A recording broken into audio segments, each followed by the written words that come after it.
में वीआईपी बनाया। तो हमारा वीआईपी का जो कल्चर है वो डिफरेंट है। पूर्व की सरकारों का वीआईपी के जो कल्चर था वो अलग है। क्या देवा शरीफ को भी वीआईपी बनाएंगे? क्या कचौचिया को भी वीआईपी बनाएंगे अंबेडकर नगर में? मैंने कहा ना, हमारे जो प्रमुख स्थल हैं उनको हमने पहले प्राथमिकता दी है। जो धार्मिक स्थल हैं हमारे, जिनसे उत्तर प्रदेश को जाना जाता है, पहचाना जाता है, हमने पहले वहां प्राथमिकता दी है। और 18 तक, अक्टूबर 2018 तक हम पूरे प्रदेश को वीआईपी बना देंगे। 24 घंटे सबको बिजली मिले, ये सुनिश्चित करेंगे। कैसा लगा आपको जब आप अपने घर वापस आए? घर आपका मथुरा, लेकिन पूरा उत्तर प्रदेश आपका घर है। लेकिन जब कृष्ण की नगरी पे कंसों ने हत्या की 2 सुनारों की, 4 लोगों को गोली मारी, डकैती खुली, पुलिस ने गुड वर्क किया, बहुत तेजी से किया, बिल्कुल मानता हूं। लेकिन क्या आपको लगता नहीं कि लगातार इन सारी घटनाओं की वजह से, इन वारदातों की वजह से कानून व्यवस्था को लेकर सरकार पर एक सवालिया निशान लगता है? मैं ऊर्जा मंत्री से, ऊर्जा से हटकर बात कर रहा हूं, क्योंकि आप सरकार का फेस भी है। ये आपका अधिकार बनता है मुझसे हर तरीके का सवाल पूछने जी, का। इसीलिए मैंने सवाल पूछा। इस कानून व्यवस्था को लेकर क्या सोचा है और कैसे इसको खत्म करेंगे? कैसे वो कानून का राज आएगा जो कहा गया था कि सरकार आते ही कानून का राज होगा? मथुरा की घटना बहुत दुखद घटना थी। उसने मुझे बहुत विचलित किया। उसमें मेरी व्यक्तिगत हानि भी है। वो अपने लोग हैं सब, और प्रदेश में कहीं भी कोई घटना होती है तो हमें विचलित करती है। निश्चित रूप से एक जिम्मेदारी हमारे ऊपर है, सरकार के ऊपर मिली है। माननीय मुख्यमंत्री जी के पास एक बड़ी जिम्मेदारी है, और प्रदेश की कानून व्यवस्था को दुरुस्त करना हमारी प्राथमिकता है। मुख्यमंत्री जी ने आश्वस्त किया है कि प्रदेश में कानून का राज स्थापित हम लोग करेंगे। लेकिन मैं आपके माध्यम से ये पूछना चाहता हूं कि जिन लोगों ने मथुरा में हत्या की है, कौन है वो लोग? आखिरकार पाल पोस कर उनको किसने बड़ा किया? 2015 में उनके नाम से हत्या का मुकदमा दर्ज है, लेकिन वो गिरफ्तार क्यों नहीं हुए?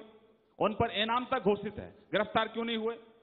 पूर्व की सरकारों में हमारी सरकार में बेसिक फर्क यह है कि पहले अपराधियों को प्रोत्साहन दिया जाता था, अपराधियों को प्रोटेक्ट किया जाता था। एक और अपराध, अब हमारी सरकार में अपराधियों की नाक में नकेल डालकर उनको सलाखों के पीछे भेजा जा रहा है। निश्चित रूप से व्यवस्था हमको जर्जर मिली है, उसको दुरुस्त करना हमारी प्राथमिकता है।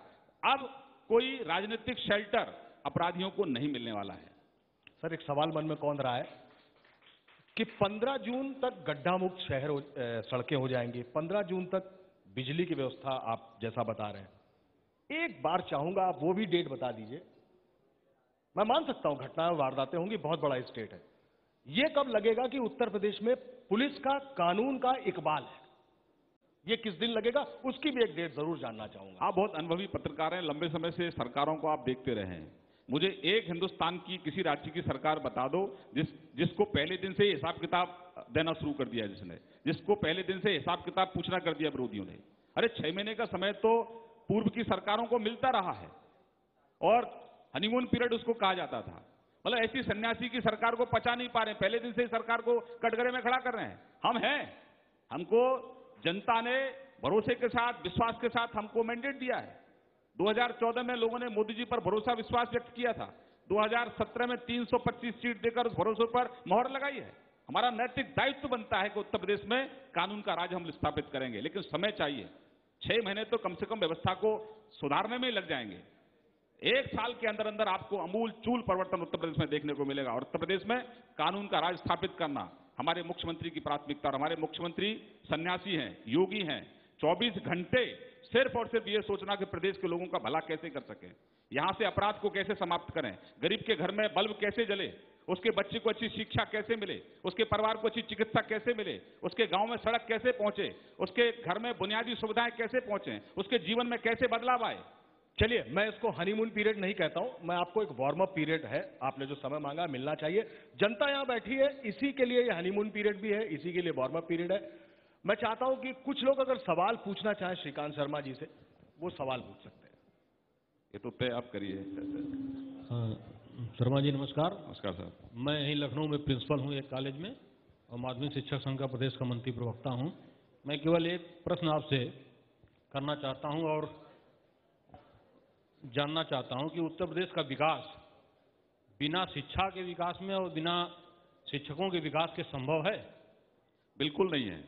हाँ, तो मैं आपसे केवल एक अनुरोध करना चाहता हूं, सवाल पे क्रॉस क्वेश्चनिंग मत करिएगा, राय मत दीजिएगा, सवाल पूछिएगा कि जो विद्यालयों के बदौलत प्रदेश का और देश का विकास हुआ है, उन विद्यालयों से कमर्शियल रेट पे बिजली की बिल ली जाती है और आपके संकल्प पत्र में निःशुल्क शिक्षा इंटरमीडिएट तक देने की व्यवस्था की गई है।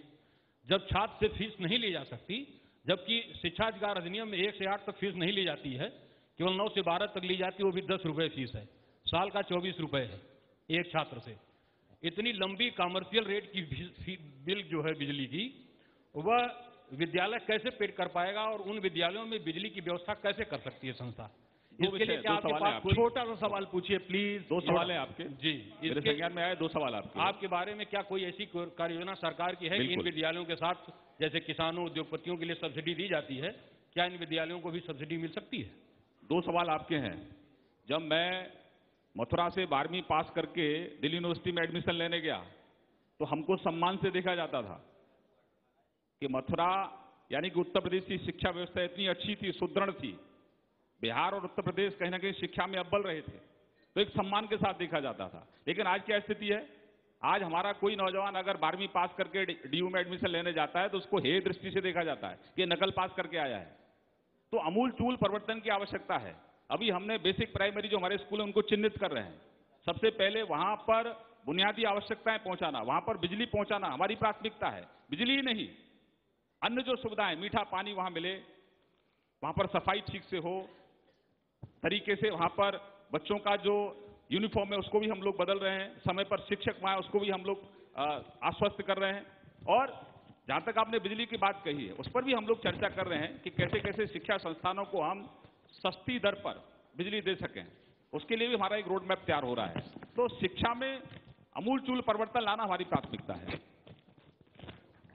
तो ये थे श्रीकांत शर्मा जी, जो हम लोगों को श्रीकांत के नाम से कृष्णमाचारी श्रीकांत याद है, जो काफी आगे बढ़ के फॉरवर्ड आगे शॉट मारते थे। तो सवालों का बहुत बेहतर जवाब दिया और बहुत ही शानदार तरीके से आपने सारी बातों को प्रस्तुत किया। बहुत बहुत धन्यवाद। श्रीकांत जी, मैं आपसे रिक्वेस्ट करूंगी कि आप कुछ देर और हमारे साथ स्टेज पे बने रहें एक ब्रीफ मोमेंटो प्रेजेंटेशन सेरेमनी के लिए। And for that may I please call upon stage mister Amish Devgan, executive editor.